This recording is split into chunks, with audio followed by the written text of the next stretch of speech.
Hi, welcome to a new edition of the Revelation. This is chapter, as we have our totals running, about 19 now of 50, 60, whatever it's going to be, where what we're doing is we're moving through the book of Revelation, but we're taking it in huge bite-sized chunks, not drilling down with a whole lot of depth. There's probably some other resources that you can tap into online that we've provided. You can find that. And certainly some studies that are out there that might help you as you do that. I would refer you to the Signs and the Signs 2 studies that you might find under our core study section if you really want to look at some specific stuff. But today, we're continuing our move through the book of Revelation. It puts us up to chapter 6 of Revelation.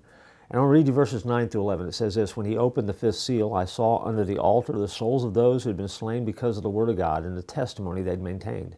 They called out in a loud voice, 'How long, sovereign Lord, holy and true, until you judge the inhabitants of earth and avenge our blood?' And then each of them was given a white robe, and they were told to wait a little longer until the full number of their fellow servants, their brothers and sisters, were killed just as they had been." Now, when we read that, that's kind of difficult for a lot of us to hear, because we can't really remember a time where we as individuals were persecuted for our faith. And we hear those stories about that happen in other parts of the world, and we just think, "Oh, that's so awful." And then inevitably someone will say, for those people who follow God, if they really follow a loving God, how in the world could that happen?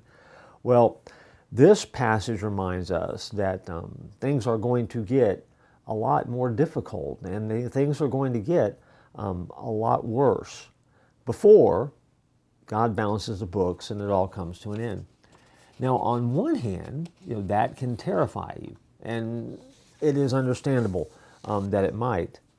But by the time we get to the end of Revelation, the one thing that we are reminded is that Jesus leaves no loose ends.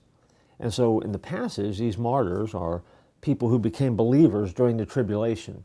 And so you want to be specific about what we're seeing here in the particular passage.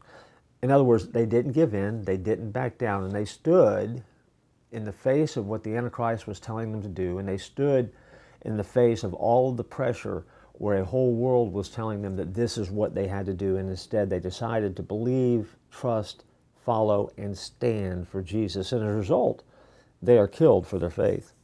And so now they cry out to God in Revelation for God to avenge and answer them and kind of balance the books right away. And so God's answer to them is interesting. He gives them white robes of righteousness and words of comfort. And he tells them and reminds him, just like he reminds us sometimes, "You be faithful, I will reward you, and when it's time, my time, God's time, he will take care of things." I think that's a powerful lesson that Revelation teaches us over and over again, that God will work things out. Usually, if it were up to us, in our timing, we get it all twisted up. But the great news is the God of the universe doesn't get it twisted at all. As a matter of fact, it all comes together and it all happens right on time according to what he knows needs to happen. This passage is a reminder of that. God answers him.